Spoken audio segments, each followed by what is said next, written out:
Good evening. A regular board of the meeting of the Board of Trustees will be held today, Tuesday, November 15th, 2022, and the time is 6:02. I officially call this meeting to order. And if you can please join me for the Pledge of Allegiance. So we have a fifth grader, Omar Perez, from Elfida Chavez, joining us for the Pledge of Allegiance.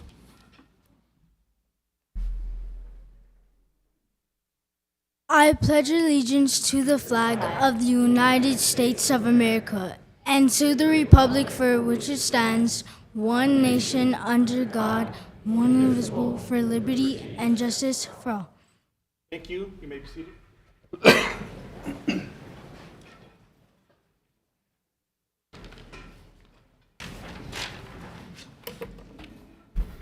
At this time, we'll move on to item number 3, Superintendent's comments. Dr. Nate.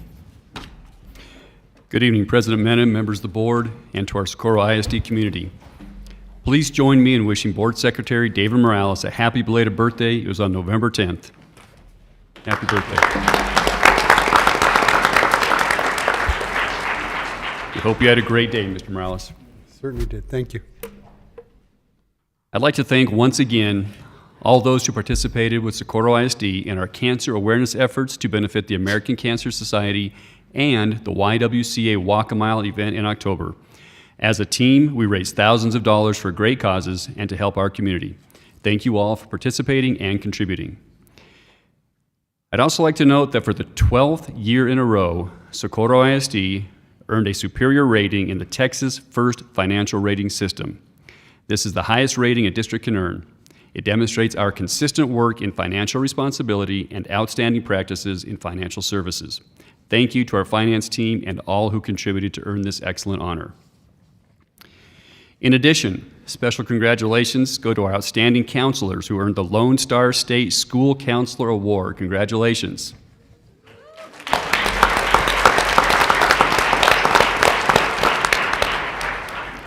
We will be formally recognizing them in board honors this evening. Great job to these 12 teams who earned bronze, silver, and gold awards with their remarkable counseling programs and for providing our students with the best social and emotional care and learning. We have some upcoming events. Next week, the district will be closed for our Thanksgiving break, which is November 21st through 25th.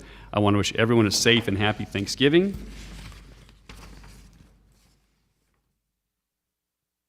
And as we have no new personnel to welcome, this concludes my comments, Mr. Mena. Thank you, Dr. Carmen. At this time, we will go to board honors. Daniel Escobar.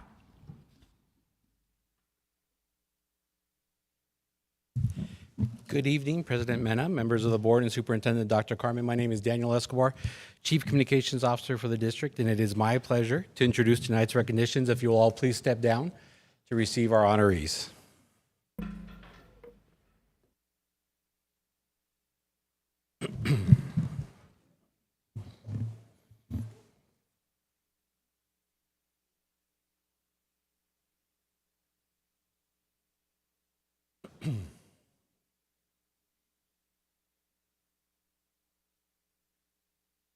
Our first recognition this evening honors the winners of the 4th annual SISD What's Poppin' Pop Art Contest, which features bold, colorful artwork that highlights items, ideas, and people in modern pop culture.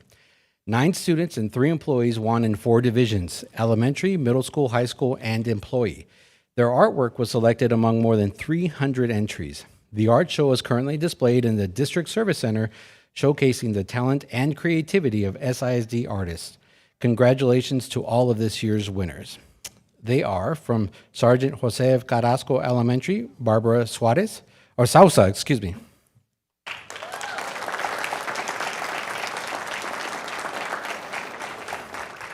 Her teachers, Alicia Torres.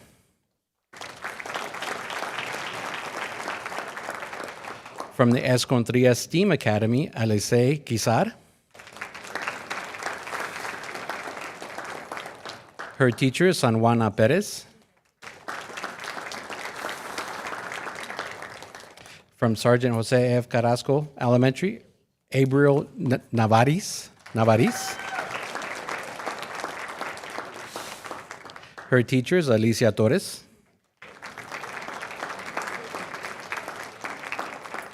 In the middle school division from Enzer Middle School, Lourdes Leon Guerrero.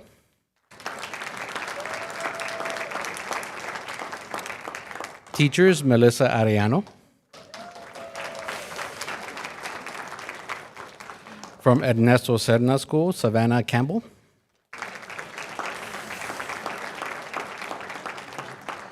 Teachers, Pat Vasquez.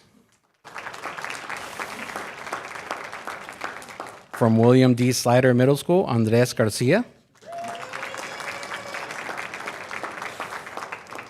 Teachers, Cindy Martinez. From the high school division, from America's High School, Alejandra Reyes.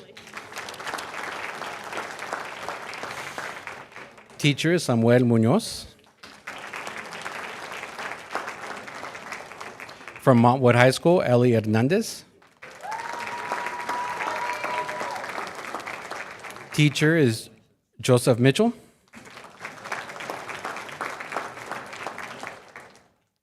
From El Dorado High School, Jaslyn Ty Spritzer. Teachers, Virginia Castañeda.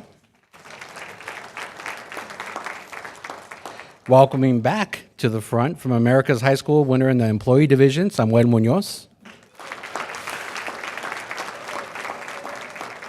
From Sanchez Middle School, Lluvia Gonzalez. And from our Fine Arts Department, Alejandra Gallardo.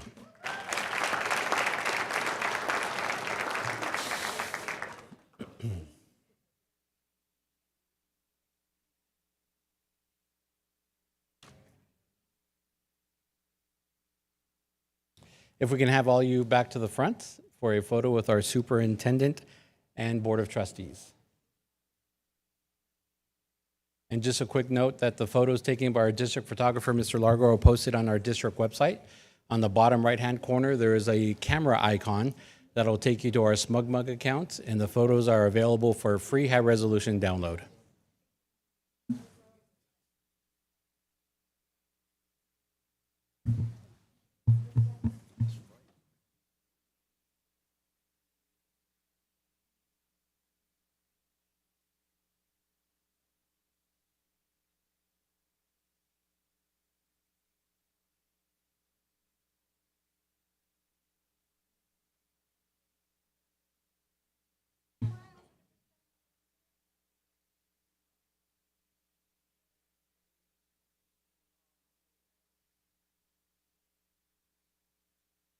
All right, keep smiling, look straight at the center, straight center.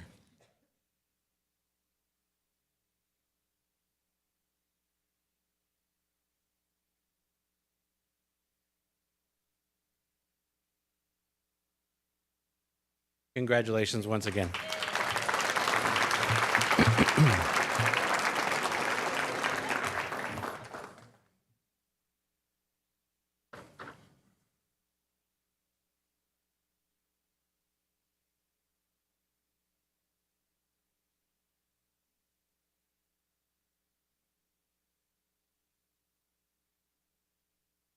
Next, we recognize an incredible student athlete for his hard work and dedication that qualified him to compete at the 2022 UIL Cross Country 6A State Championship. The Pebble Hills High School student athlete had a phenomenal season, winning the district championship and placing third at regionals. This outstanding Spartan finished fifth overall at the 2022 state championship in the highly competitive 6A division. Congratulations to Omer Ibrahim.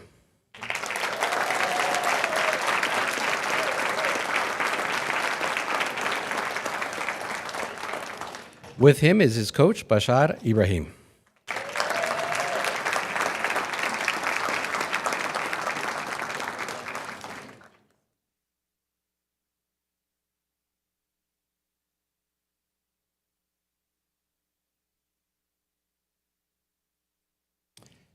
If we can have you two back to the front for a photo, please.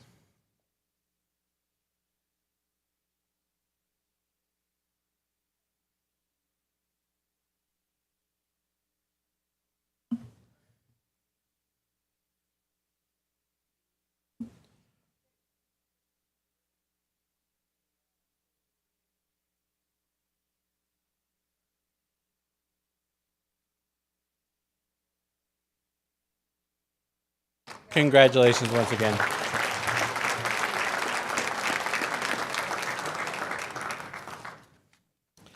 Our next recognition honors an SISD Community Education graduate who was awarded the 2022 Texas Workforce Commission Scholar of the Year Award. This outstanding individual was one of 5 recipients of this honor, which highlights an adult education and literacy scholar for their dedication, persistence, and leadership. She earned her GED and dental assistant certification through the Community Education Program. She was honored with the award in September at a special ceremony in Austin. Congratulations to Adriana Garcia.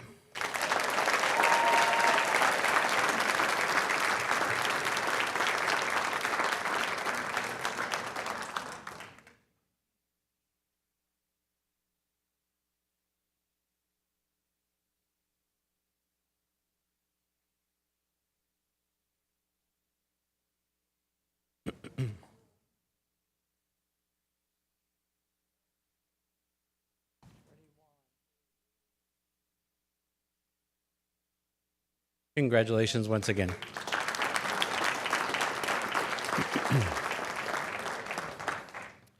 Next, we recognize 3 amazing educators who earned the Arc of El Paso Everyday Heroes of IDD Award. The award honors those who contribute in outstanding ways to serve and assist individuals with intellectual and developmental disabilities. The Arc of El Paso publicly recognizes these unsung heroes by celebrating them at an awards banquet in October. Congratulations to these heroes. From John Drugan School, Jackie Beltran.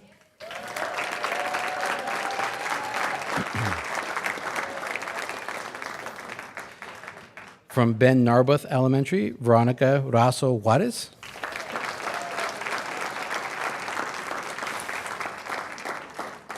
And from O'Shea Kelleher, Anna Stapira.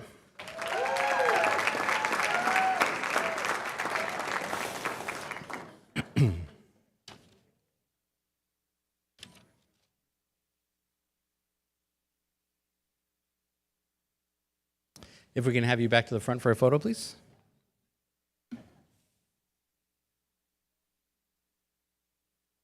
Yes, I would say so. You want to go up?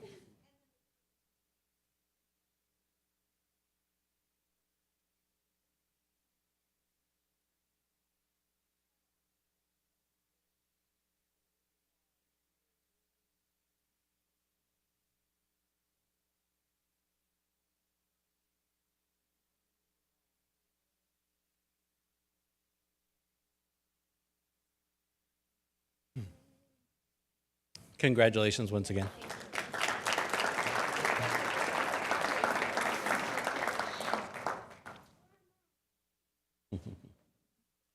Our next recognition honors SISD school counselors that have earned the 2022-23 Lone Star Award for outstanding counseling programs from the Lone Star State School Counseling Association. This prominent award recognizes counseling programs for their excellent work in providing the best comprehensive school counseling program at the elementary, middle, and high school levels.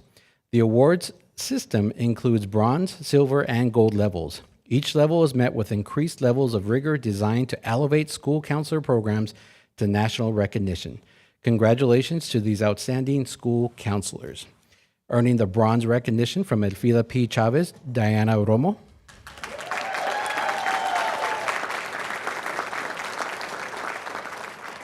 From Myrtle Cooper Elementary, Belinda Calderon.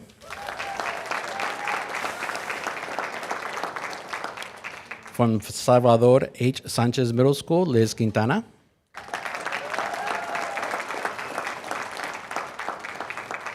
And Rosie Ortiz.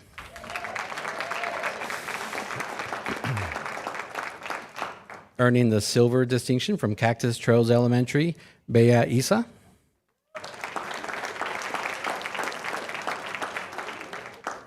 And Susan Campos.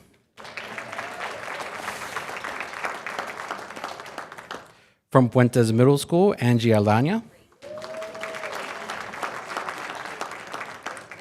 Esmeralda Armendariz. And Joe Jennifer Madrid Chabre. From Socorro Middle School, Zaira Armendariz. And earning the gold distinction from Walter Clark Middle School, Rachel Peña. From Enzer Middle School, Anita Montano. Belinda Ortega. And Bianca Peña. From Jane A. Hamburg School, Angie Lopez. And Yvette Harper. From Montwood Middle School, Erica Gonzalez. And Jessica Campoya. And from Sergeant Jose F. Carrasco Elementary, Adriana Escobedo. Also from Carrasco, Patsy Carrillo. And from Sierra Vista Elementary, Evelyn Garcia.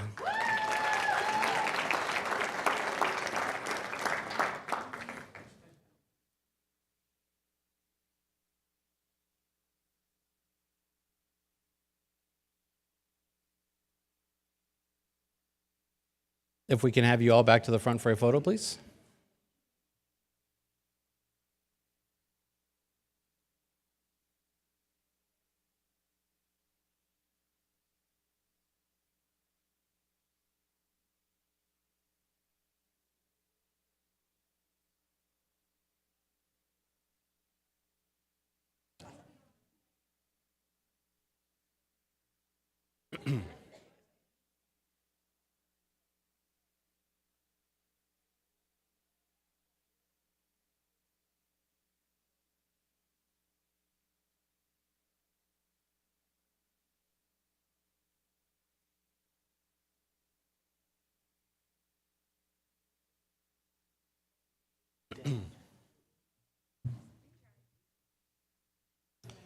Certificates up.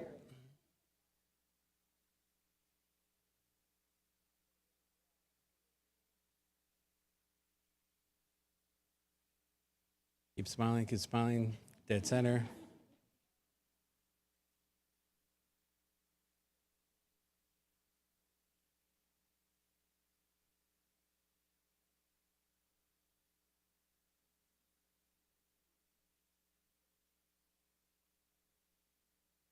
Congratulations once again.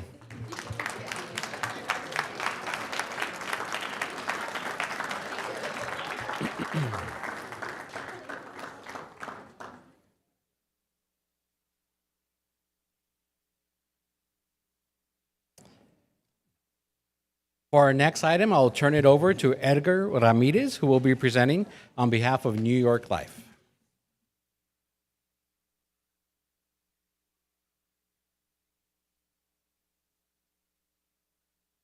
Good evening, everyone. My name is Edgar Rodriguez, and today I am on behalf of New York Life Foundation. First of all, Dr. Carmen, thank you so much for this opportunity. The board, CFO Vicky Perez, and most importantly, the counseling department, which was phenomenal in order for us to deliver this project. It's called the Grief Sensitive Awareness Initiative with the school district. New York Life Foundation was able to award $25,000 back to the school district on behalf of the New York Life Foundation. So thank you so much for your time, and thank you everybody for your attendance today.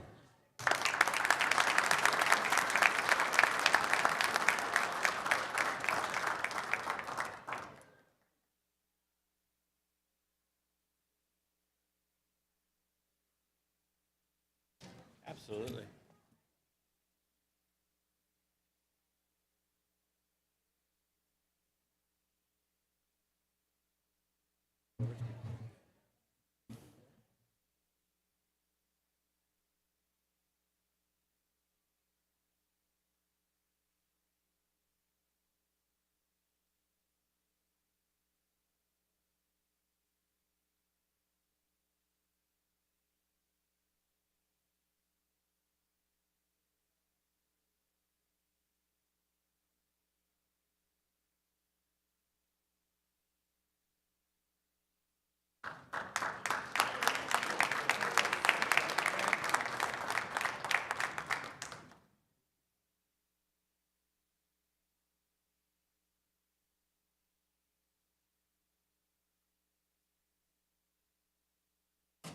Thank you for, again, that, Mr.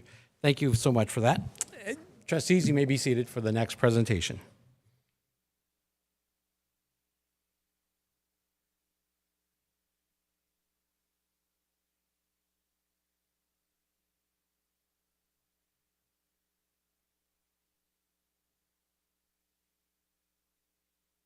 And this item will be presented by Ashley White from Thompson and Horton.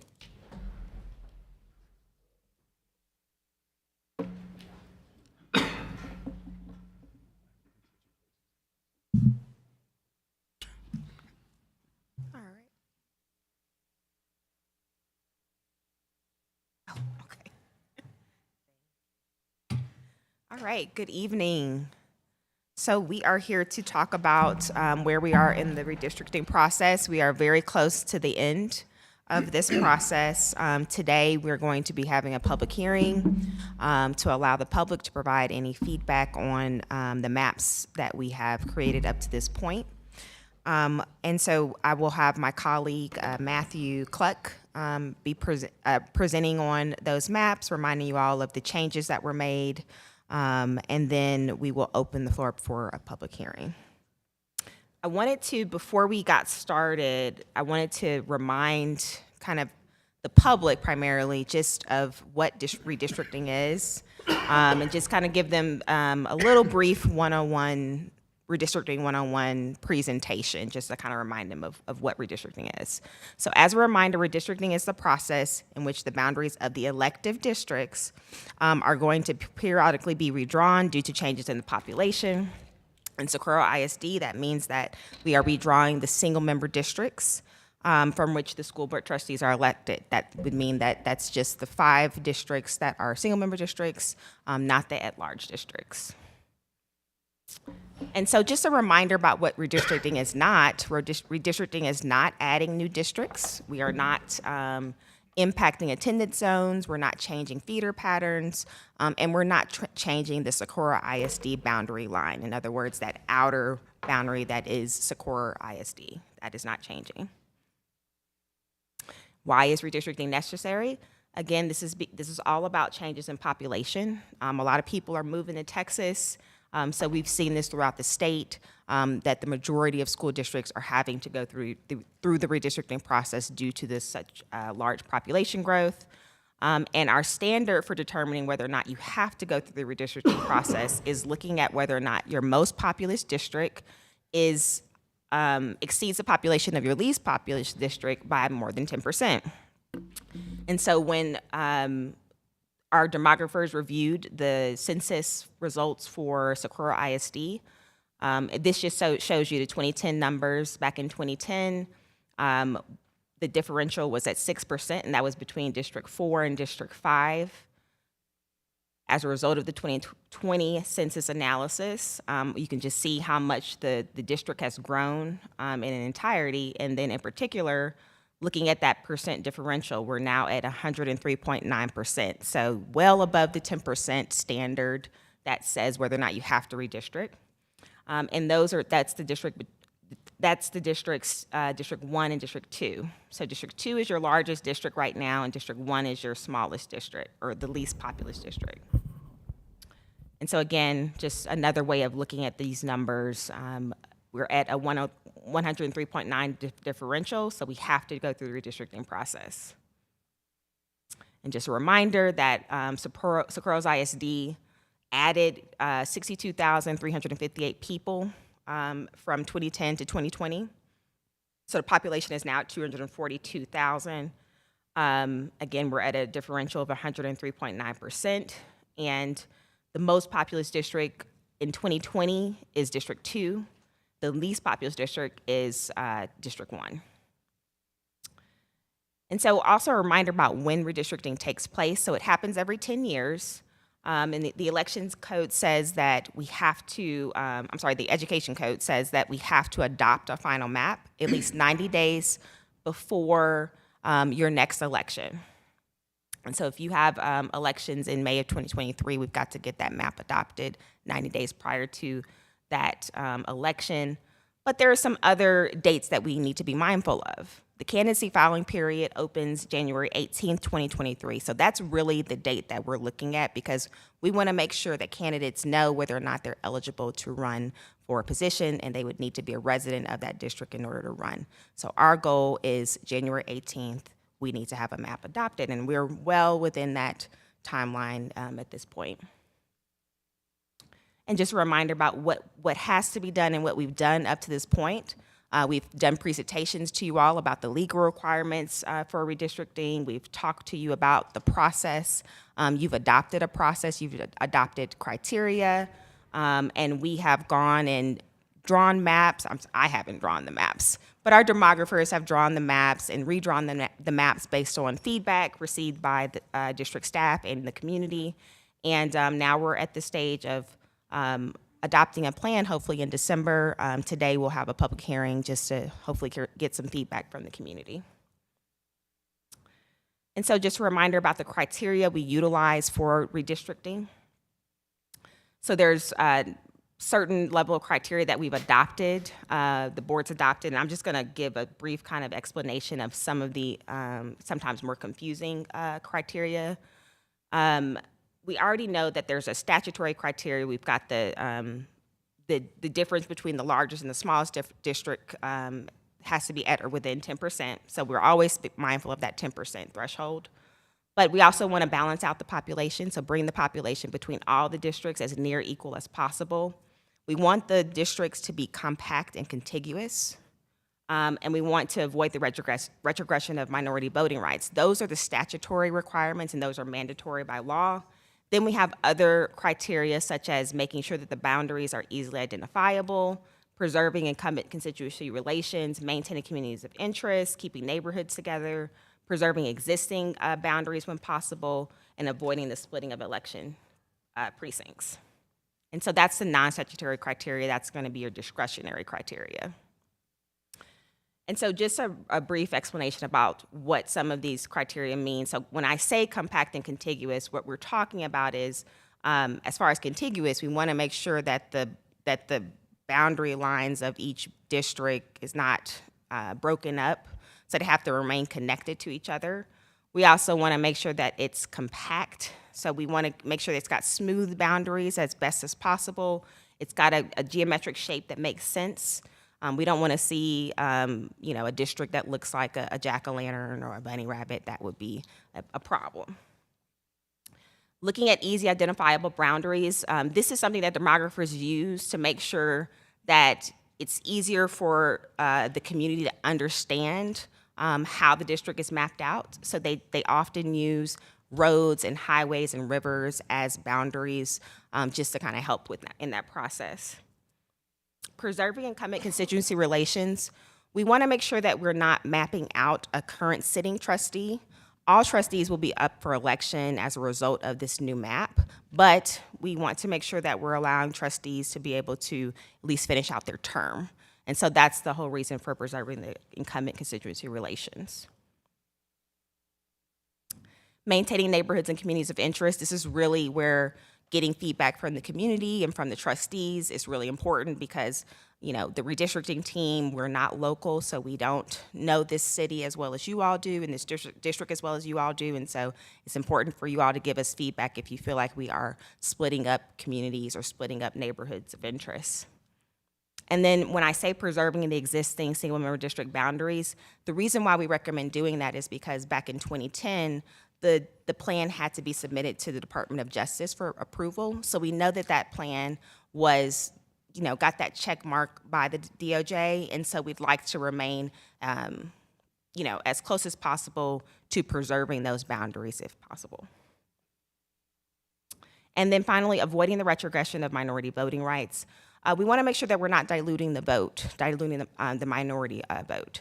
And so a lot of what we're looking at typically in that scenario is the citizen voting age population and making sure that if we have a district that has a large minority population, that they're we're not moving too many of that population out of those districts and therefore sort of causing the vote to be diluted. That hasn't been an issue much in Socorro ISD because predominantly the majority of your districts are Hispanic. So that has not been an issue. Avoiding the splitting of county election precincts. If you were a school district that had 150,000 students or more, then this would be a mandatory requirement. You are not one of those districts. However, we still try to do as best as possible to avoid the splitting of election precincts, because a lot of people think about the county election precincts when they're going to vote. And so if we can keep those the same, then that makes it easier for when it is time for election. Okay, with that, I'm going to turn it over to my colleague, Matthew, and he's going to go through the different plans.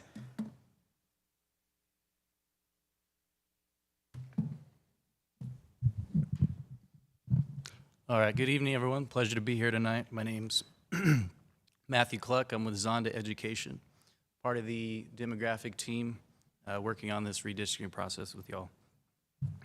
So to get started, we are looking at our Plan 1 versus our current map. So what you'll see is the blue lines there. Those are our current boundaries in place, drawn with 2010 census data.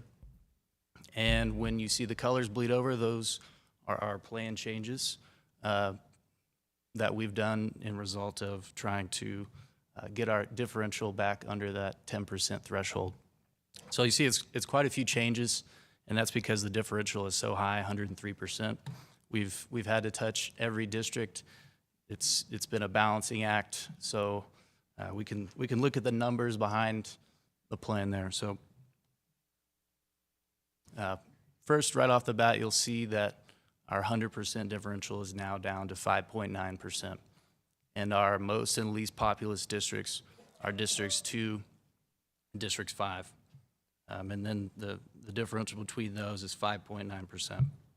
You can also see the demographics for each of those single-member districts broken down into quadrants. So our total population in the top left, population percentages, top right, our voting age population percentages in the bottom left, and then our citizen voting age population percentages that Ashley talked about. So with Socorro ISD, like Ashley mentioned, very homogeneous district. So you'll see the percentages of race and ethnicities very similar from plan to plan, from the current plan to the Plan 1 that we have drawn.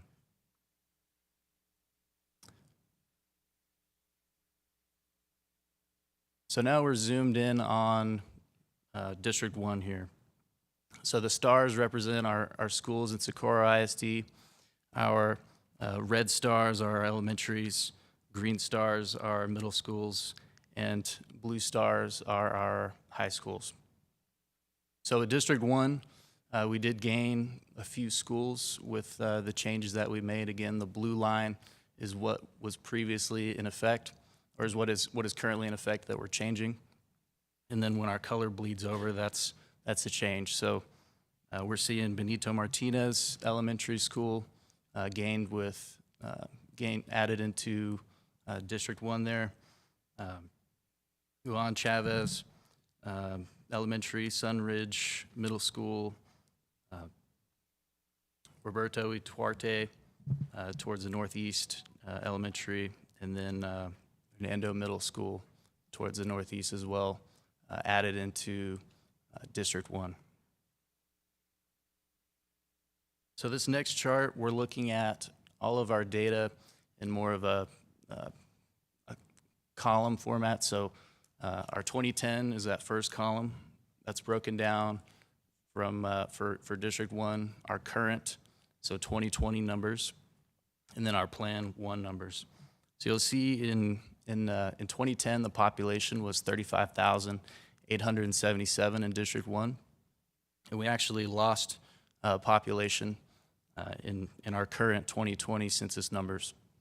So we had to get population back into District 1, and we got it closer to our 48,000 average, which our Plan 1 is now at 47,880. And again, we also have our race and ethnicities broken down, our voting age population and our citizen voting age population percentages. And again, you'll see very similar from column to column the percent changes.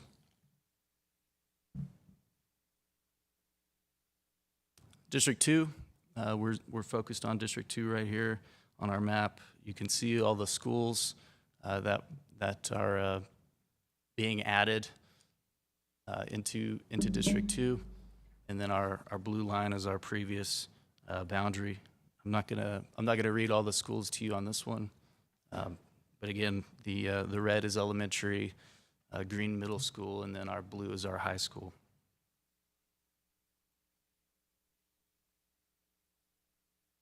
So District 2 is our district where we gained quite a bit of population. So we went from 36,000 to 67,000. So we had to get population out of District 2 and dispersed into the rest of the district. And now that's in our Plan 1, that's down to 50,261, which is still our most populous district, but it's close enough with the threshold that we reach that sub 10%.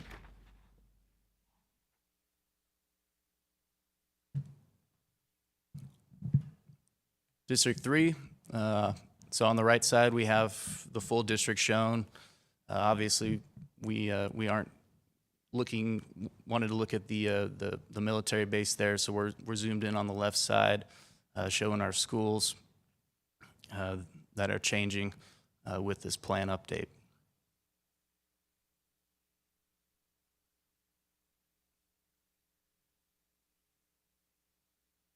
So District 3 now. So District 3 saw a little bit of growth, around 3,000 persons added, but that is still too low. We needed to get it closer to our average, 48,000. We got it right at the average district size, 48,025, with the changes we made with District 3.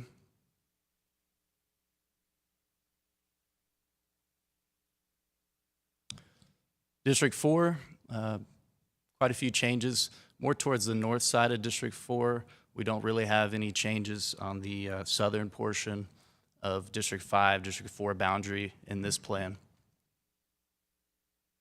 And you'll see that little wedge piece, that blue line is also changed in this plan.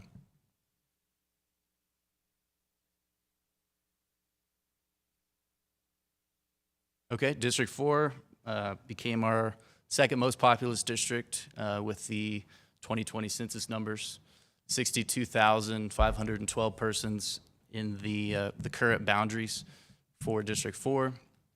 Same story, we had to get population out of there and disperse through the rest, and to help out the smaller districts, right?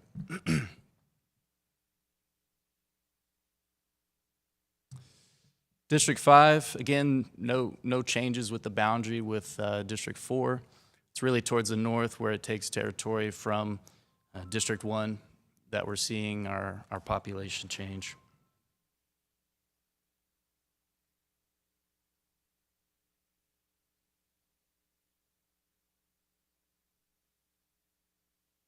Plan by plan breakdown, we saw some small population growth with District 5 from 2010 to 2020.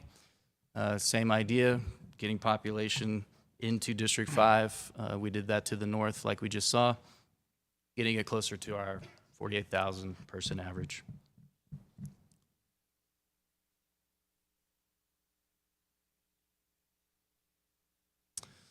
So this slide kind of goes into our area of change. Anything outside of this extent is not being changed. So we broke it down into A, B, C, and D, and then we're going to zoom into each one and look at the roads for each of those changes. So starting with change A there, District 5 takes population from District 1. District 5 goes up north to Vista del Sol, and then on the east side, it goes to St. Dominic. So District 1 loses population on the southern end of the district to single-member District 5.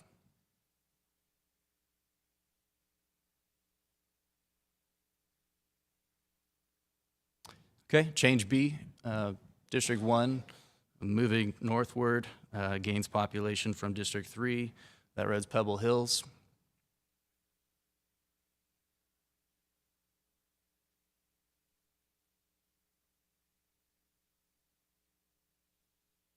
This change C is our most convoluted area that we've had to change. So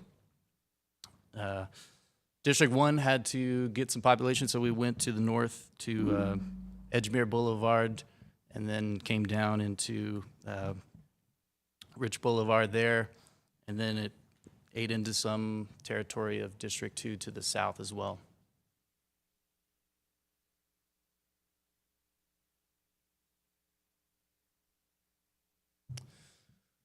Our change D, District 4, between District 4 and District 2. District 4 taking population from District 2, taking area. That's actually not a road there. It's kind of a pipeline boundary, not really an official road that we made the boundary there.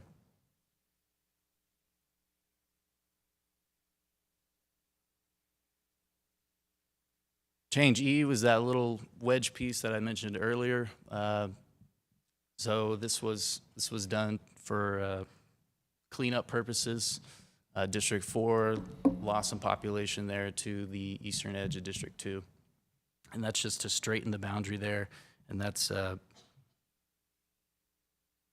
Berryville right there, going north-south. So keeping all that in mind, we had some feedback from one of the staff members here at Socorro ISD, from the GIS team there, and he had some recommendations for changes. So some very small changes that we did. He recommended that we keep some neighborhoods intact, some boundaries simplified a little bit that we weren't aware of, that he knows the area, so he helped us out with some of these changes. So it's some of the census tracts there. We'll zoom in on them.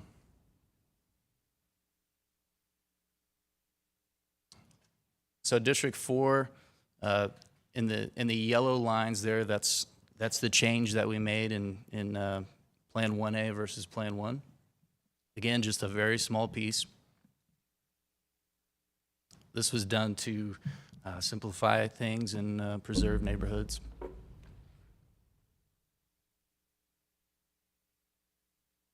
And then going to the east side, so that wedge that we thought we were cleaning up was actually added back and recommended in Plan 1A. And there's a small sliver of 2 census blocks that curve up that we're keeping on the west side of the road there. So real small changes, but we'll look at the numbers. Our percent differential does go down from 5.9 to 5.5%. Still our most and least populous districts, Districts 2 and 5, but those changes actually do help our differential a little bit.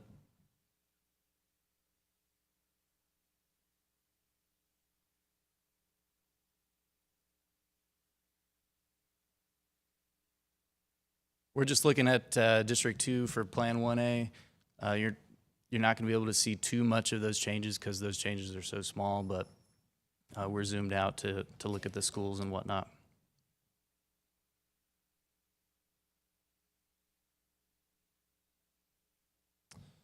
So for District 2, we're back at that chart where we're comparing plans across the board in the columns. Only this time we've added Plan 1A to the end. So Plan 1, we had 50,261, and then Plan 1A, 50,093. Very small change, just a small adjustment that helps with the simplicity of the boundaries. District 4, same idea, zoomed out looking at the schools and looking at the numbers, a small change from Plan 1 to Plan 1A, 48,378 to Plan 1A, 48,546.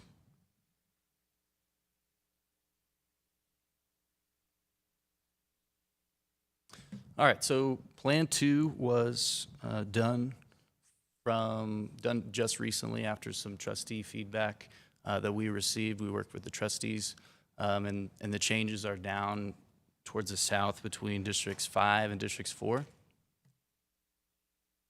And these changes have also made the map a bit more compact and contiguous, so there's also that to keep in mind. But anything to the north of Districts 5 and 4 is the same changes that we've done compared to Plan 1A. So it's built off of Plan 1A.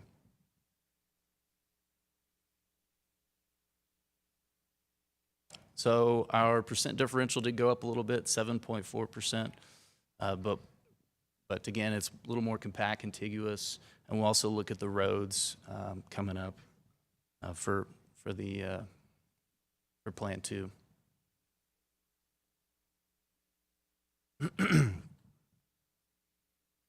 So here's one of the changes that we discussed with the trustees. So District 5, a little population gain from District 4 on the east side, territory gained. So that's, sorry, this is a small font. So that's Horizon on the east side, that winding road, and then on the north, that's Berkeley.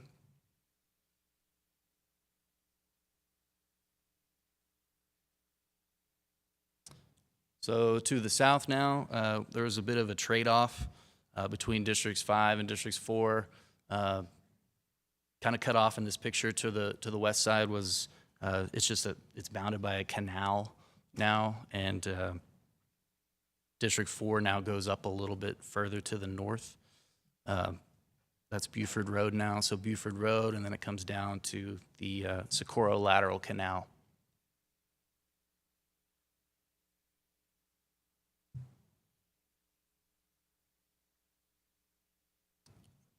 So you can see that green piece coming into District 4, and then to the south, you can see on the west side, when the green goes into the red there, that's the lateral canal. And then when the District 4, the red goes into the green a bit, that's Buford Road. So there's a bit of a trade-off at the bottom, and then some just total population area gained towards the east between District 5 and 4.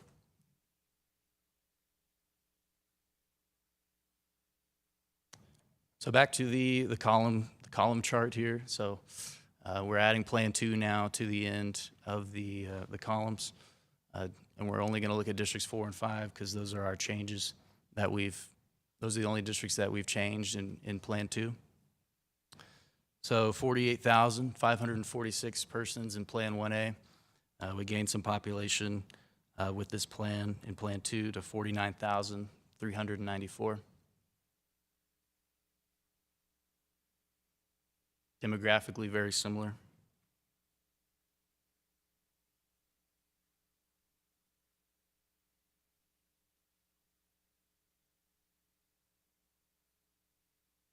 And then District 5 here.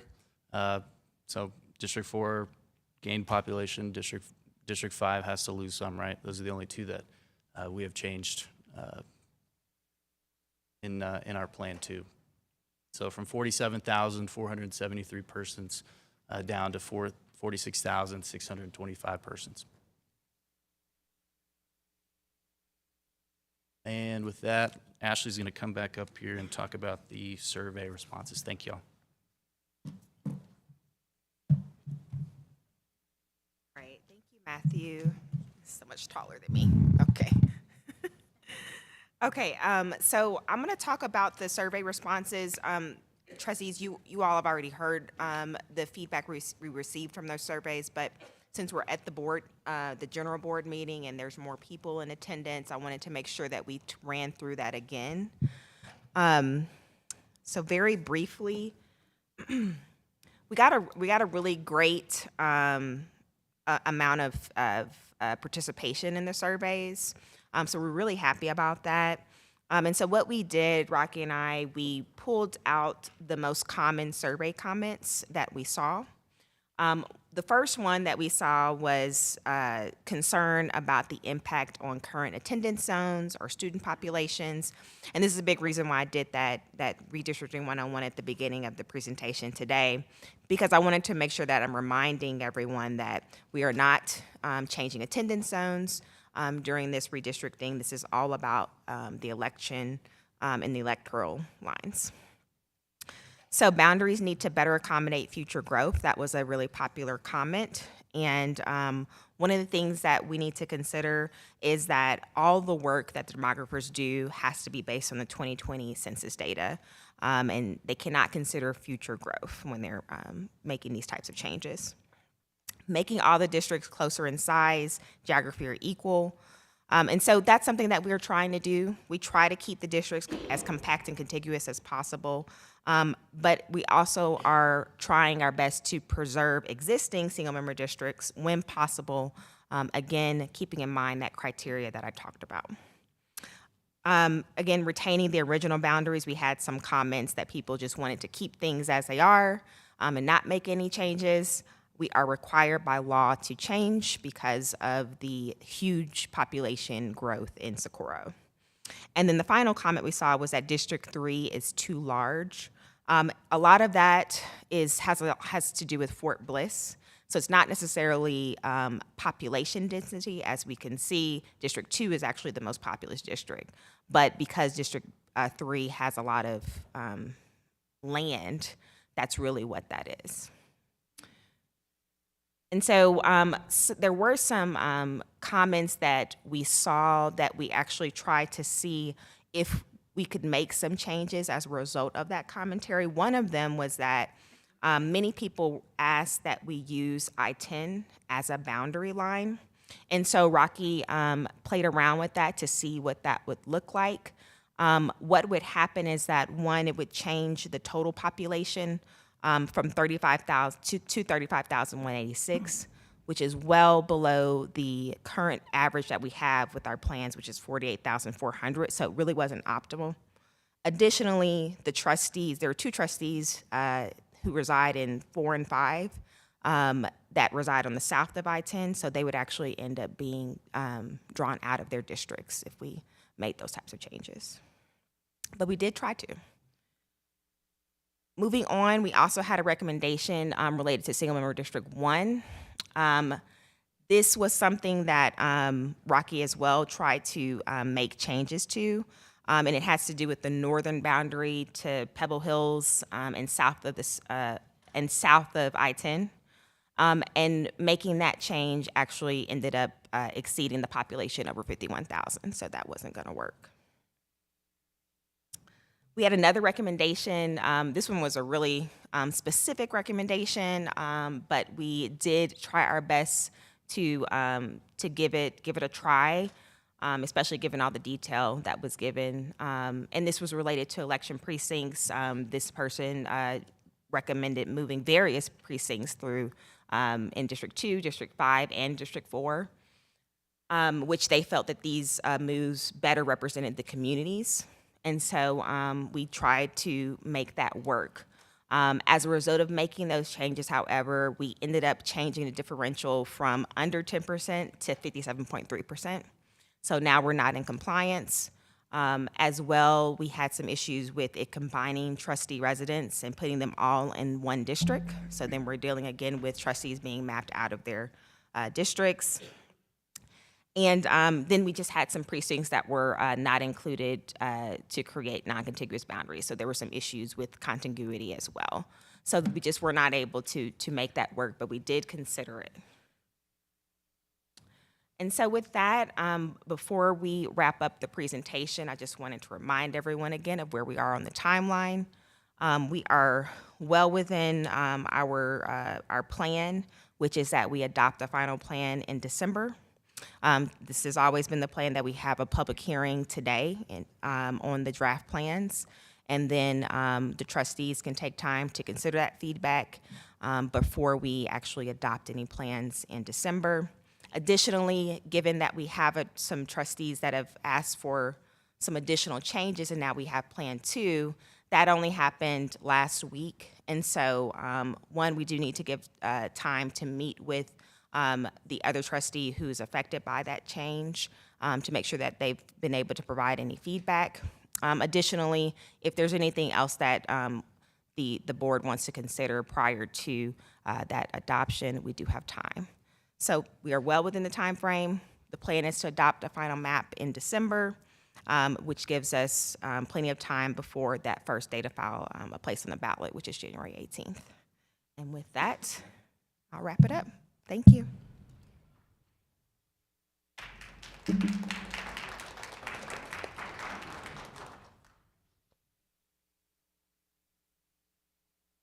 Okay, at this time, is there anybody that would like to comment on the redistricting? This is a public hearing. Okay, so we're moving on forward then.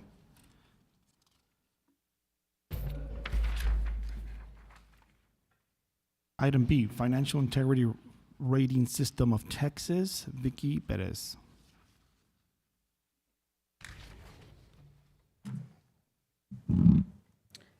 Good evening, President Mena, members of the board, and Dr. Carmen. My name is Vicky Perez, Chief Financial Officer.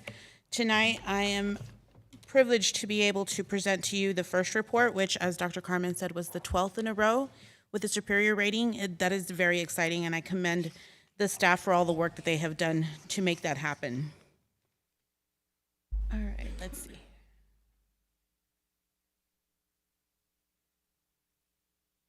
So I will try to make this as brief as possible. So the Financial Integrity Rating System started in 1999 with the 76th legislative session. Chapter 1. I'm just kidding.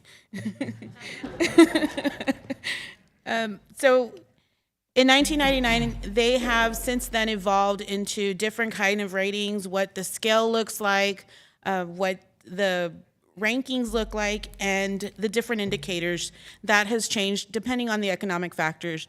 This year, indicator number 15 was taken out. It was an ADA if it was within a certain range. And considering COVID, that would be completely unfair to any school district. So number 15 was not ranked or rated, scored, excuse me.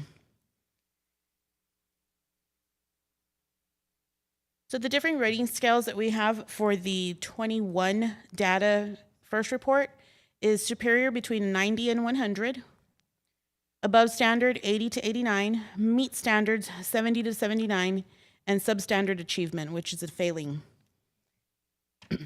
I'm very proud to announce that Socorro ISD for the fiscal year 21-22 had a rating of 96 points. So I will go over the indicators very briefly. And this again is based off of the fiscal year 21-22, so July through June 30th. So was the annual financial report filed within 30 days of the deadline? That was a yes, so that passes. Was there an unqualified opinion in the annual financial report? That was a yes. Unqualified meaning that it is a clean audit. Was the school district in compliance with payment terms on all debt agreements for the fiscal year? That was a yes. Did the school district make timely payments to TRS, Workforce Commission, IRS, and other governmental agencies? The answer was yes, so that passes the ceiling. Number 5 is an indicator that was not scored, and I looked back and we haven't had that one scored since 2017, so I don't know why they just don't take it off, but they don't. Number 6 was the average fund balance over 3 years less than 25% decrease. Or did we have 75 days of operational expenditures? We had an increase of 6.13%, so we would have passed that one. And we do have 90.5 days, so we would have passed regardless, so that ceiling does pass. Was the number of days of cash on hand enough to cover operational expenditures? And their 10 points would have been 90 plus days. We had 90.5, so we got the 10 points on that one. Number 8. Was the measure of current assets to current liabilities ratio sufficient to cover the short-term debt? 10 points would be a 3 or greater. We had 4.0346, so we got 10 points on that one. Did the school district's general fund revenues equal or exceed expenditures? If not, with a school district number of days of cash on hand greater than 60 days, and we had 90.5, so that gave us the 10 points. Number 10, did the school district average less than 10% variance when comparing budget revenues to actual revenues? I put 10 points, but it was not scored. That was another one that was not scored due to how much the ADA impacted our funding and our budgeting process. Number 11, was the ratio of long-term liabilities to total assets sufficient to support the long-term solvency? We had a 0.07. 10 points would have been 0.6, so we got 8 points on that one. And prior year was 0.6728. Last year, that one was also an 8. Number 12, was the debt per $100 of assessed property value ratio sufficient to support future debt payments? The total value, which would give us a 10, was 4. We had 5.7459. Prior year was 6.0377, and that one gave us 8 points, and that was also 8 points last year. Number 13 was the school district administrative cost ratio equal or less than the threshold ratio. The ratio that they have, the threshold amount is 0.0855%, and we have 0.053, so that was 10 points. Number 14, did the school district not have a 15% decline in students to staff ratio over 3 years?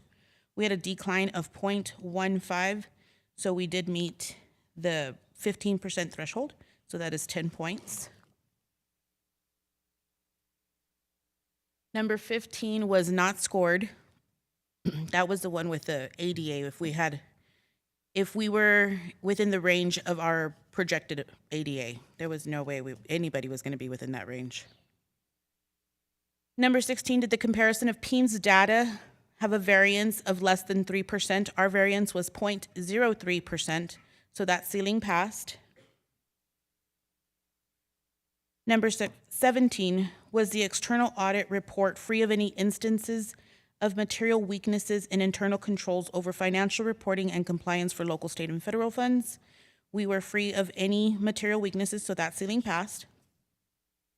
Number 18, was the external audit report free of any instances of material non-compliance for grants, contracts, laws related to local, state, and federal?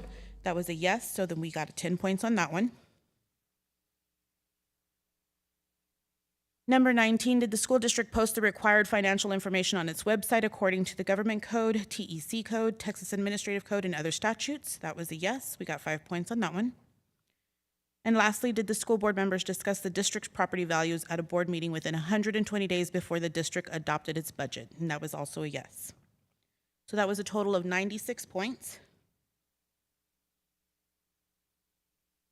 And some disclosures. Some of the requirements for the first report is that we have to either keep the superintendent's contract, the current superintendent's contract, on the website for a continuous year. Dr. Carmen's contract is on the website. We do have to report the superintendent and board members within that fiscal year of reporting. We have to report their travel, reimbursements, any trainings, any kind of anything that went to the board members or the superintendent. That is on page 84 and will be available on the website.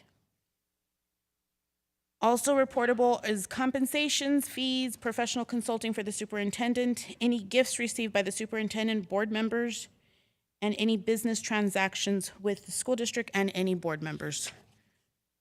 So those are all available on page 84 and will be available this evening or tomorrow morning. Any questions? No, sir. Thank you. Thank you.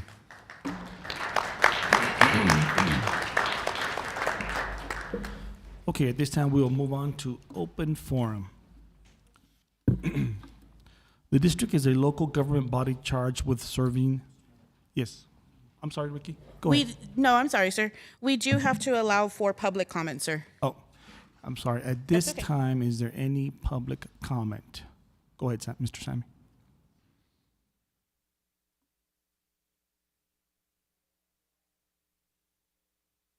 5 minutes is good. Perfect, thank you. Evening, everybody. My name is Sammy Carrejo, as many of you already know. I am the moderator for the SISD Watchdog on Face Group. First of all, congratulations to SISD for those 20 points. Round of applause, right? Why aren't you guys clapping? Because you guys know I'm being sarcastic, right? Well, congratulations. I know the reason why that was brought up today. I am the one who's pushing for a third-party independent audit. This is great. This sounds beautiful. It sounds awesome. But guess what? What we're looking for is not in this 20 points. It goes above and beyond that. Now, I will bring to you guys' attention that June 20th of 2021, the board unanimously voted for an RFQ, request for quotes for vendors that provide third-party audits. Do you guys remember that? Any of you guys remember that? Great. If you guys don't remember, go on YouTube. You can go on our Facebook page. The actual vote is on there. Every single one voted unanimously. One member hesitated, but eventually voted yes. My question is, if the board voted to move forward with the RFQ, why hasn't it not been done? Now, this is open forum, so they don't have to answer. Don't expect them to. I didn't expect them to. But what I want to do is I want to make sure that we are not blinded by these passing scores on just 20 items. These 20 items did not take into consideration any questionable contracts. Any contracts that were made on the side. Item 21 doesn't say side deals, 10 points, does it? They don't look for things that specific. That is why I and other people are demanding that the school board move forward with the RFQs. Like Mr. Nájera said that day, this doesn't say we're doing the audit. Let's start the process. That was almost a year and a half ago. The process has not started. Now, to my understanding, and I could be wrong because I've been wrong before. Ask my wife, she'll tell you. But the way the process works is the board members vote on something, and then, of course, it has to be implemented, correct? If I remember properly, Tommy, is that your name, sir? Tommy, a couple months ago, he was so happy that you guys voted for a raise. He was ecstatic, gave you a round of applause. Then a couple of months later, he came back. Why? It wasn't implemented. Stakeholders, parents, taxpayers are getting sick and tired of coming here and yay, we approved it, and it doesn't get approved. I mean, it doesn't get implemented. When you look for problems, what do? Besides give them props, good job, Brad. What do? First, you stop. You identify the problem. You find the solution, right? But then you have to implement it. If you don't implement it, everything you guys did was a waste of time. Raise your hand if all of you guys, if anybody here wants to waste time. Nobody. Board. I am not asking you. I am demanding that you guys move forward and do the RFQs for the external audit. We are not happy with these numbers. Why? Because it just gives 20 points. We want to go deeper. Now, I've been told that it has to be very specific. Great, financial. We know there's an investigation right now going on with TEA having to do with stuff at Socorro High School. Great, I'm not talking about that. I'm a numbers guy. Mr. Nájera kind of smirks every time I say that because numbers guys understand what numbers guys are. No offense. I'm a numbers guy, but they get boring. You need to work on some of your presentation. But did you guys see a lot of people left? That's what bothers me, is when they start talking numbers, most of the people leave so they don't get to hear. A lot of the people probably would have been surprised to know that you guys approved for an RFQ, that's request for quotes, yet it hasn't been done. So I am here today to demand that you guys do that. If not, then we are going to go public with it. We're going to go with the campaign against the school board. Now, remember, when I say school board, I'm not talking about every single one of them. I'm talking them as a unit, okay? They have to hold each other accountable. We're going to go public, and we're going to do a campaign publicly demanding that you guys start the process. I'm not saying you do the audit. I am demanding that you guys do that. Our kids deserve that. The taxpayers deserve that. I keep hearing people say, but they haven't found nothing. They only looked at 20 points. They didn't look at everything. There is no point in any of these audits. Let me ask you, is there a point that you guys research for corruption? Contract steering? The answer is no, it doesn't exist. That is what we're asking for, and we're not going to stop until it happens. Thank you guys for that presentation. I appreciate it. we're still going to stand by. If you guys have any questions, go look at our Facebook page, SISD Watchdogs. Now, if anybody doesn't know who I am, you haven't been here, you guys seen the news? I put the El Paso County judge in his place. I questioned him about his financials. So if I won't do it to him, Thank you, Sam. I will definitely do it to the school board. Thank you so much. Appreciate you.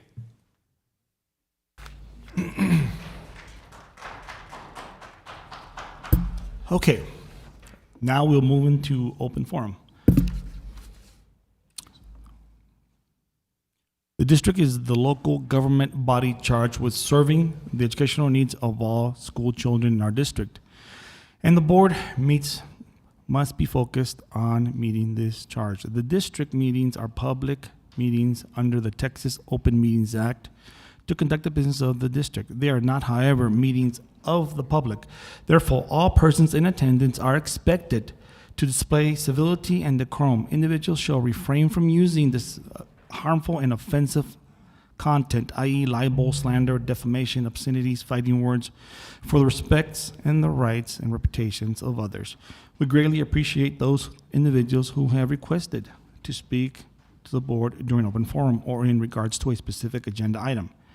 We are bound by certain time constraints in order to cover all items on the agenda. Therefore, must limit presentations to 3 minutes. Please respect the rights of others in your presentation. By law, the board cannot take action upon or discuss any item which is not posted on tonight's agenda. But we will give all presentations our serious considerations. Thank you. Let's proceed with open forum. First on the agenda is Ms. Angie Soto.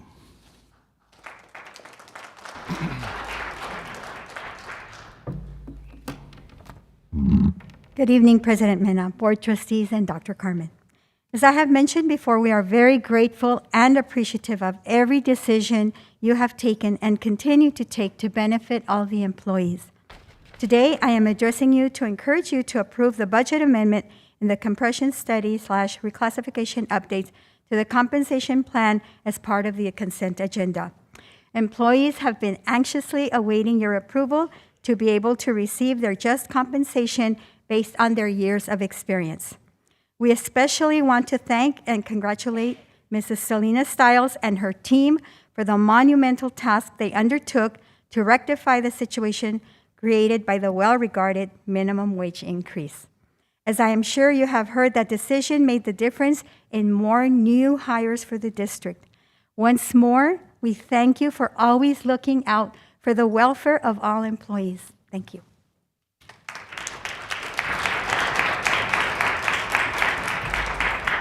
Thank you, Ms. Angie Soto. Next, we have MMK Architects.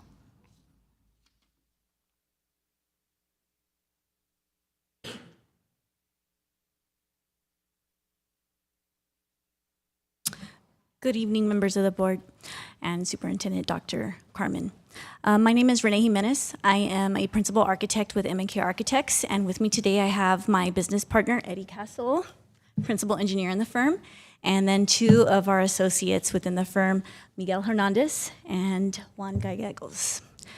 We are here today to just give you a little bit more information about our firm and then present an award. So we're an architectural firm here that has been serving our community for 35 years. We've been doing work with Socorro Independent School District for over 30. One of our founding principals was actually the principal architect on Montwood High School on the original design. And we are here today to present a very special award to Socorro Independent School District for Montwood High School Building Addition and Remodeling Project.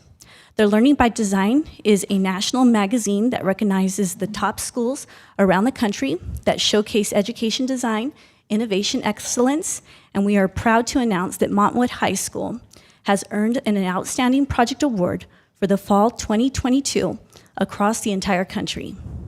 We would like to thank the leadership team, the students, the staff, and the alumni at Montwood High School, as well as you, the board, here tonight, for allowing us to deliver your vision. There were many community design meetings that took place during the design process, in which your community really engaged with us and expressed what they wanted for Montwood High School. We at MNK are very proud to have been able to deliver your vision. To be recognized at a national level in an achievement you can be proud of is an achievement that you can be proud of and that you can share with the families of the district. So congratulations.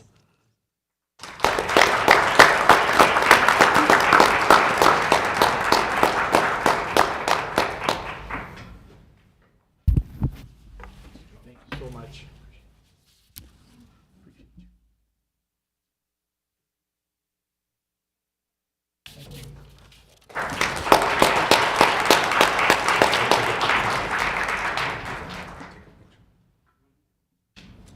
Why not? Can you stop the clock real quick? For a picture? Is that okay?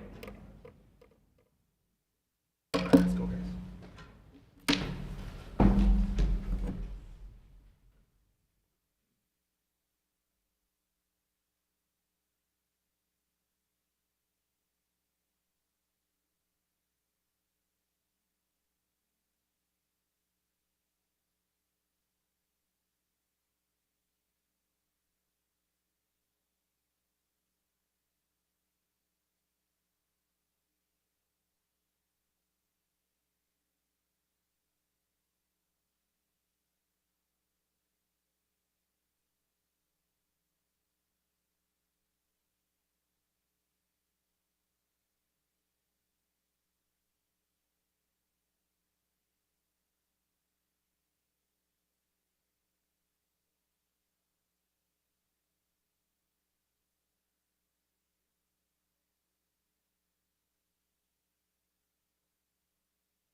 Okay, that was awesome. Thank you so much for that. Our next speaker is Mr. Tommy Hill.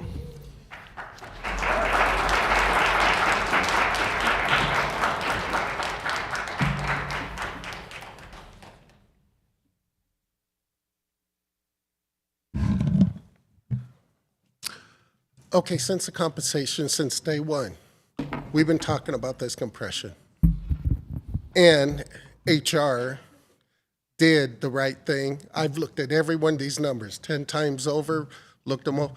Awesome job, HR. Thank you so much. So this needs to get done. We put a lot of work into this. A lot of people are being affected by this. This is their years of experience. This is the same thing that a person would be coming in and getting right off the bat. So why shouldn't our employees that are here spend that time here, get that same pay? They have that experience. They need to get that. Thank you so much. I know this is going to get done today. It needs to get done. A lot of people are counting on this. Finally, it's going to get done. We await the passing of this, and I thank you very much because I know this board will pass this. Thank you guys very much. All right. Thank you, Mr. Hill. Our next speaker is Melissa Melendez, or Melinda Melendez.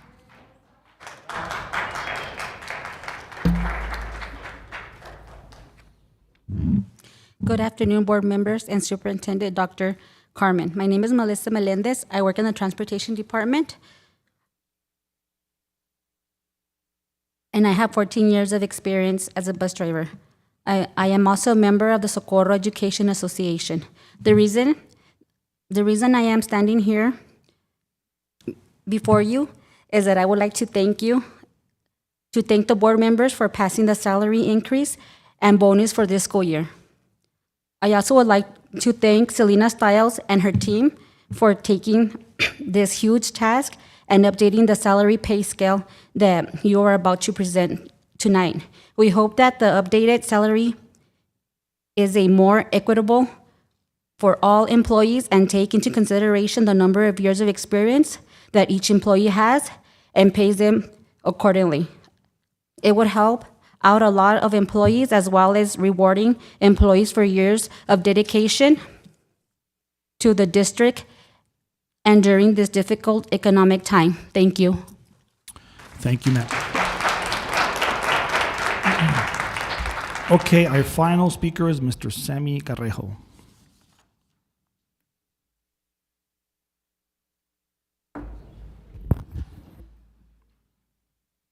I really thought this was going to be the opposite, where I would say the good things first. But anyway, I'm here to say thank you. To those who don't know, there's a lot of issues that go on at the districts, at the school levels. And a lot of times, you don't know how to handle things. And you guys know me, I come in here and I point fingers at the school board, but even I need help. I was fortunate to be reached out to by Dr. Graham. She called me on my cell and said, Mr. Carrejo, what are you doing? I said, obviously nothing good if you had to call me. She helped me with a situation at America's High School. There is a toxic environment going on over there. I thought I could handle it. But fortunately, she called me. She was notified by, I guess you could say, a friend of mine who've seen me speak up. She called her, they called me, and we got it on paper. And a lot of times, there's a lot of employees who can't speak up of these toxic cultures because they are scared of being retaliated against. And my complaint was done against the football coach. I was told that he would be retaliated against, and sure enough, he wasn't able to suit up for the last day of the season. But you know what? I sat with him, and I said, this is the right thing to do. So, please, I know it's hard, but sometimes if you don't want to say anything, if you can't do it yourself, have somebody else do it. Because I know at the district level, the DSC, I was assisted with that situation, and it's getting taken care of. So, thank you guys so much. Have a good one. Thank you, Sammy. I have one more. I apologize, I missed one. Gabriel Chavez.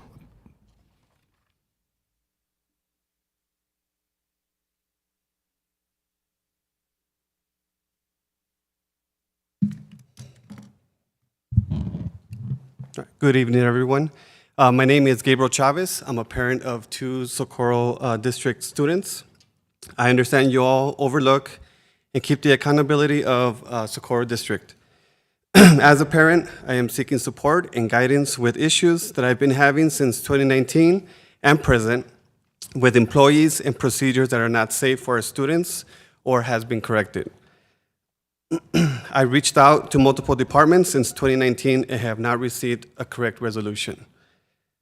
I have subpoenaed records from the district about these two incidences, grievances, and there's no records of these events from the district or the campus. It's kind of like it never happened. I have also reached out to all of you August 16th of 2022 through email for a meeting to discuss these matters and have yet to receive the reply. If you all think that a Socorro teacher/educator assaulting a parent with no disciplinary actions taken is okay, if you think it's safe that a teacher can sneak out their own children at their campus through an alternative exit during school hours without informing the campus, then we have a bigger issue. As a parent right now, I'm just asking for your help for resolution. And that's about it. Thank you.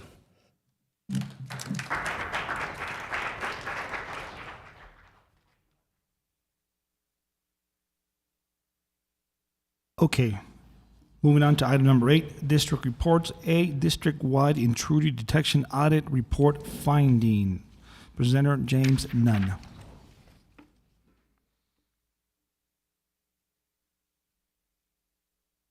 Good evening, Board of Trustees.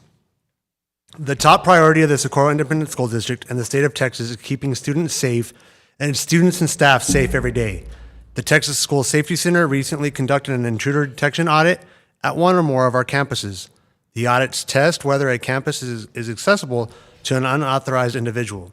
This audit, conducted as part of Governor Abbott's school safety directives for all school systems following the tragedy in Uvalde, seeks to help districts identify how campuses can improve safety for students, such as ensuring exterior doors are locked. The audit provides us with an opportunity to create a safer learning environment for our students and staff. We are working closely with our district school safety and security committee to ensure that we are training all our staff and securing our doors for the protection of everyone at our campuses. The support from the state in conducting the intruder detection audits is just one of the many actions we are taking to ensure our schools are safe. We know that this work does not end, and we appreciate the board's support. We acknowledge that parents and community members are likely very interested in the details of this audit results. However, it is in the best interest of the students that we do not share this information to the broader public, as it could lead to compromising important campus security information. Specific details of the intruder detection audit will be discussed in the executive session and with the school district safety and security committee. The Socorro Independent School District is committed to providing a safe and secure learning environment for our students and staff. Thank you.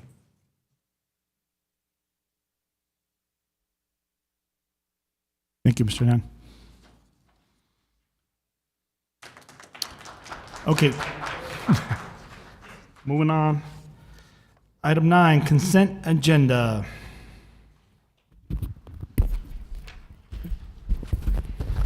Motion to approve consent agenda?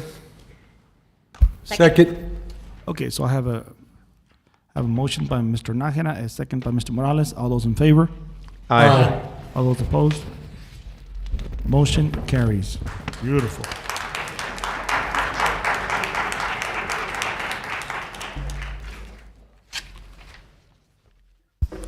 New business. Item A, consider approval of new member to fill a vacancy on the SISD Foundation Board of Directors.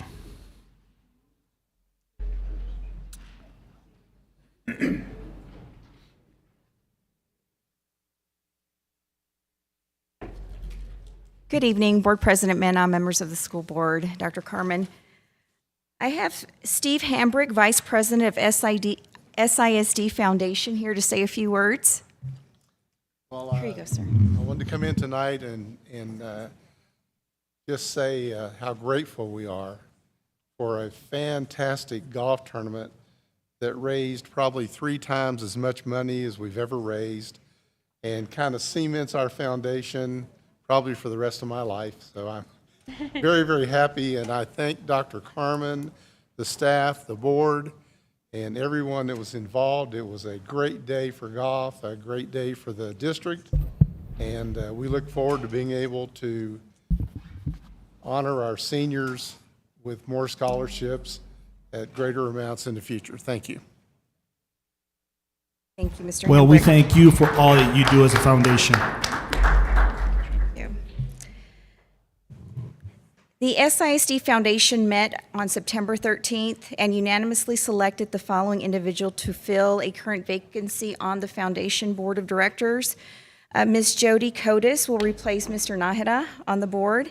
After a 40-year career in education, 20 of which was spent here in SISD as a teacher and administrator, she is very passionate about continuously to help students uncover their talents.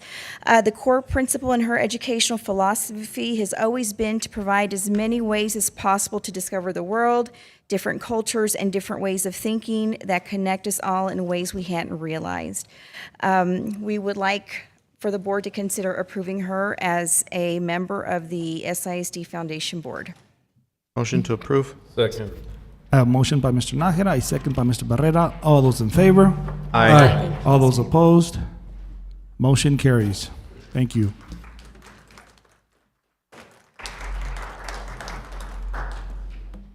Okay, item B, discussion and possible action of redistricting maps plan 1, Plan 1A, and or other proposed plans.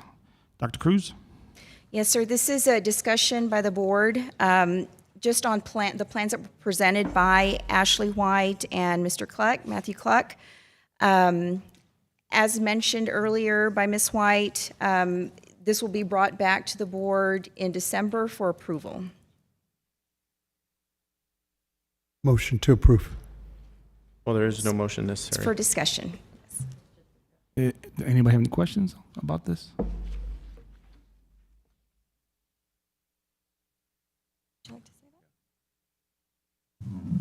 Members of the board, if you want to take a motion on this, I would recommend a motion to postpone until your December regular meeting. You're not required to take a motion. It's understood that it will be brought back, but if you do want to consider a motion, that would be the motion. I'll go ahead and rescind that until further notice. So we wish not to take a motion. We'll pass on this till further December, yes. Okay? Thank you, Board.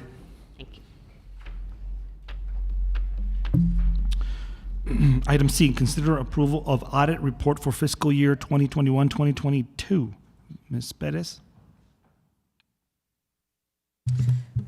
President Mena, members of the board, Dr. Carmen, we have Gibson, Reddick, and Patterson LLC. We have Representative Mr. Gibson here who's going to go over our fiscal audit. I do want to note that this is an annual comprehensive report, which is way more extensive than a regular audit, and I'm very proud that our staff was able to pull that off. That is a big feat, and I'm just very proud of the staff. Mr. Gibson? And I have my partner, Vanessa Alarcon, here with me. My voice will likely give out, and she knows more than I do anyway. So, do we have the graphs? Oh, clicker. There we go. These are the basically the audit report boiled down into a nutshell. I think it gives a real good overview of how we performed this year compared to last year. First of all, this is district-wide revenue. The blue section represents our state funding, and you can see a little bit of a decrease there. Our ADA did go down by about 1,000, and also our EDA, the debt funding, went down by just under $1 million. The yellow section represents our federal revenue, and you see a huge increase there. We had about a $17 million increase in child nutrition, but we also had ESSER funding of $29 million, and that's COVID-related funding. But there was also another Corona Relief Fund, which, again, one of the previous COVID grants, and it went down by $10 million.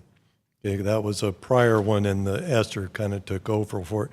So a net increase related to COVID funding of $19 million. The red section represents our local revenue, and see an increase there, and it's primarily related to an 11% increase in values. Socorro is very lucky to have the growth that they have in this base. This is the same information, but in a percent layout. Sometimes it gives a little different picture, but here it kind of shows the exact same thing. This is the general fund expenditures, and this is where sometimes we can see some various movement. As you can see, when you look at the number on the top, the total is almost the same as the prior year, but the blue section is our instruction, which is the functions 11, 12, and 13. And you see a decrease there. The thing about the ESSER funding, which was unusual for federal funding, it allowed us to move regular expenses over to federally funded. And so that gave this district, as well as other districts, a big shot in the arm, because we were able to use those federal monies for existing operations. So it was truly a blessing.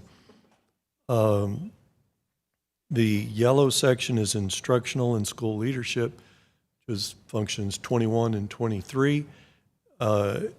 You can see just a slight increase there. We did have a 4% raise across the board for everyone, and so this is reflective of that. Also, in this year, we had a $2,000 bonus, and the prior year, we had a $1,000 bonus, so a little bit of an increase from that as well. The red section is student support, so that's 31 through 36. A little bit of a decrease there. And again, we were able to move some expenditures to ESSER to relieve the strain on the general fund. The pink little sliver there is the admin costs, and it's the exact same as the prior year. Everybody likes to see that. Nobody likes spending money on admin, but they do a lot. People think they don't, but admin's really very important function. The green section is the 50s, which is facilities, security, data processing. And you see an increase there. And if you think about what was the difference in this year and the year before, all the schools were open and we had kids in them, so we had utilities. And so we had a significant increase in utilities, which represents that.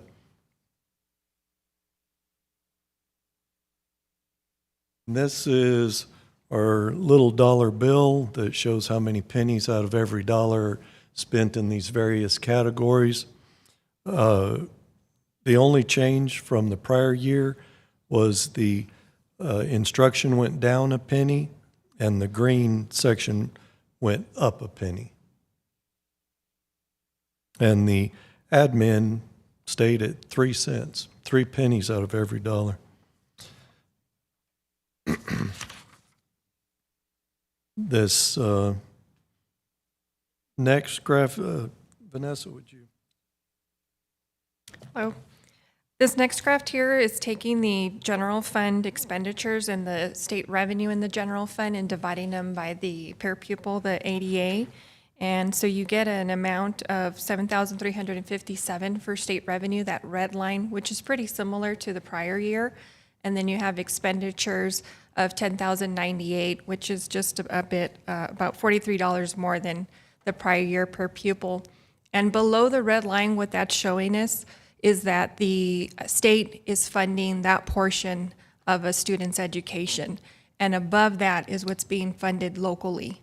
So that tells you, that shows you how much the state kicks in for the student's education. This next slide is the general fund balance, and the blue portion is the district's unassigned, no strings attached funding that's available to the district. The red portion, which is about almost $20 million, is considered other. So these are funds that the board has set aside, assigned either for construction, other types of commitments. And right now there's about $97 million in unassigned. There's numbers going across each of the bars. And you can see from 2021 to 2022, the trend has reversed. We were 78 days of expenditures in 2021. We increased that to 82 days this year. So you had noticed it was declining. This year it increased. What that days of expenditures is telling us is how long the district can go had it not received any funding outside. So the district can operate for 82 days without any outside funding. The sweet spot is 90 days, which you guys are approaching the 90 days. That's recommendation by the GFOA. Excuse me. And so the district is on an upward trend towards the 90 days. And what really assisted with the general fund was that movement of the ESSER funds. So once those ESSER funds go away, that could have impact to those days in the future. But it did have an injection in your fund balance. This is the district's refined average daily attendance for the last 5 years. And it's the enrollment is down over versus 2021, mainly due to the pandemic.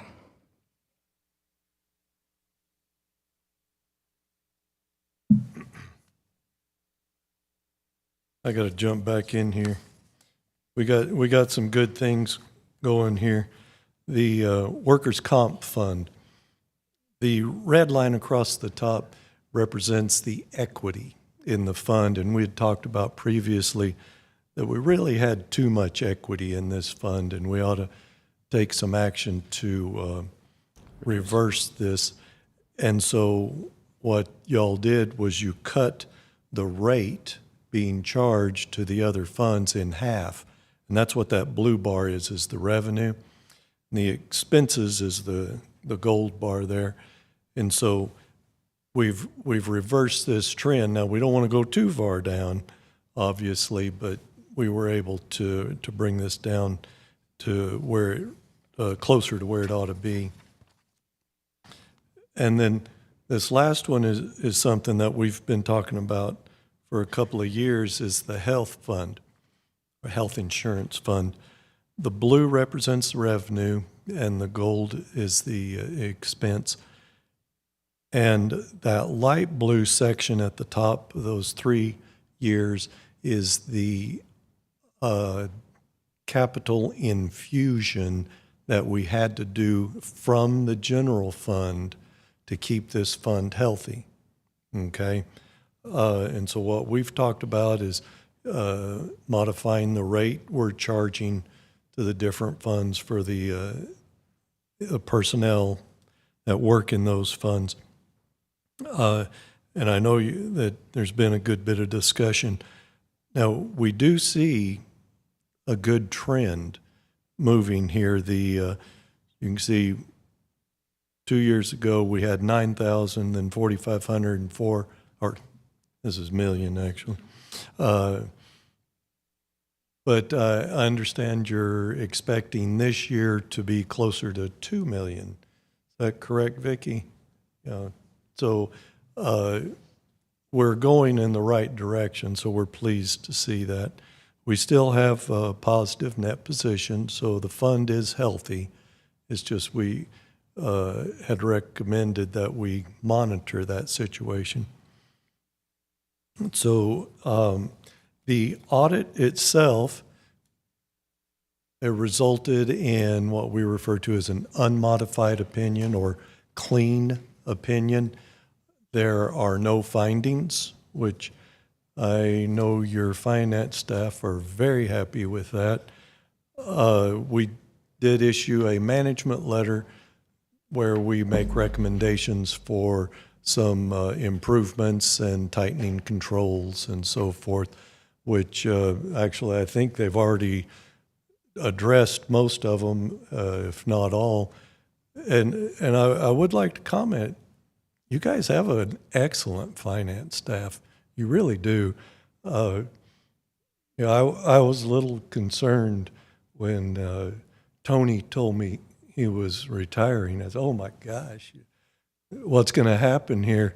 He's done a tremendous job for the district for so many years. But I'll tell you, Vicki has truly impressed me. So, and she's got good folks working for her, so they just make her look good, I guess. But anyway, that's the audit in a nutshell. If you have any questions, I'll turn it back over to Vanessa. Any comments? Yes, go ahead. Mr. Gibson or Ms. Alarcon, going back to the to the Workers' Compensation Fund, I know that I mean, just looking at the graph, we certainly had a high net position, and it looks like we're addressing that. But if we go further back, like to 2010, 2012, when Mr. Reza first joined, was it the reverse where we had a deficiency and we had to work towards making it up? Oh. Do you remember? I don't recall. No. I might have something in my files. I'll look and I'll communicate to Vicki if I can dig something up. Gosh, I can't remember what I had for breakfast. I'm with you, sir, but sometimes I amaze myself. So, as Sammy said earlier, I could be wrong, but I was just trying to remember that. I'll see what we have. Okay. And then secondly, on the healthcare fund, again, I just want to, in the numbers represented by the light blue, the transfer in 2020, that was, I know it says 9,000, but it is in thousands, so that's $9 million. In 21, it was $4.5 million. And in 2022, it was $4 million. So the trend is decreasing, right? But this is the healthcare fund. And while you said that it is what we charge the program, there's only really two ways to improve the revenue stream here, right? As far as revenue goes, we either allocate more funding to it by whichever means, whatever formula it is that we're going to allocate that across the entire district from the general fund. That's one way. Secondly, is the amount of premiums that we charge then to the employees to increase revenue to that fund, correct? Yes. And then the expenses then would be a direct result of the amount of claims that we receive. So we don't have control over the claims. It is beyond administration and being able to provide an appropriate benefits package, making sure that we do the best that we can to provide benefits that reduce cost, negotiating contracts, things like that. That's how we impact these two different areas, correct? Correct. Okay. That was it. Thank you very much. Appreciate all the work as usual. Thanks again. You bet. Any other questions? Motion to approve? Okay. Second. So I have a motion by Ms. Nájera and a second by Mr. Nájera. All those in favor? Aye. Aye. All those opposed?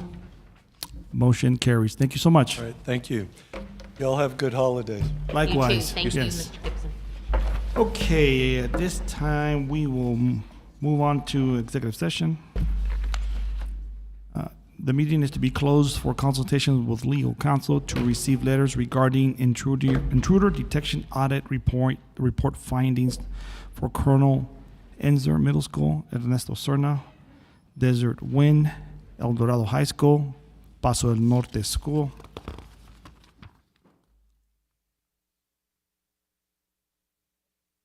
Discussion on appointment, employment, evaluations, reassignment, duty, discipline, dismissal of or complaint against an employee, to consider proposed settlement in A. Gomez versus SISD, case number 2021 DCV 2866, and L. Luna versus SISD, case number 2021 DCV 2865, to consider administrative recommendations for assistant principal position at Bill Seibert School and director for facilities and constructions under the Texas Code Section 551071, 551074, and 551076. The time is 7:49.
good.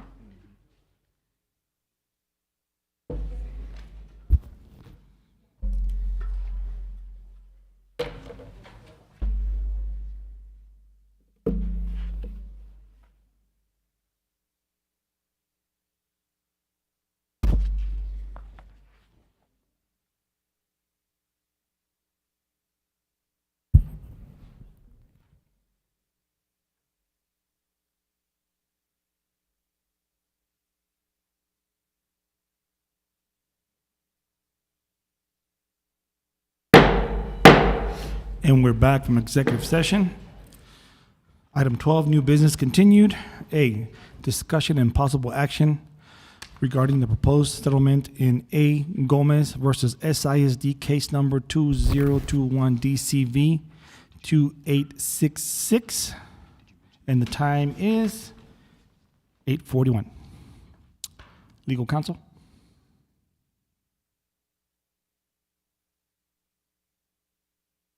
Members of the board, if you want to consider a motion on the items 12A and 12B on the agenda, then it's your prerogative to make a motion to approve.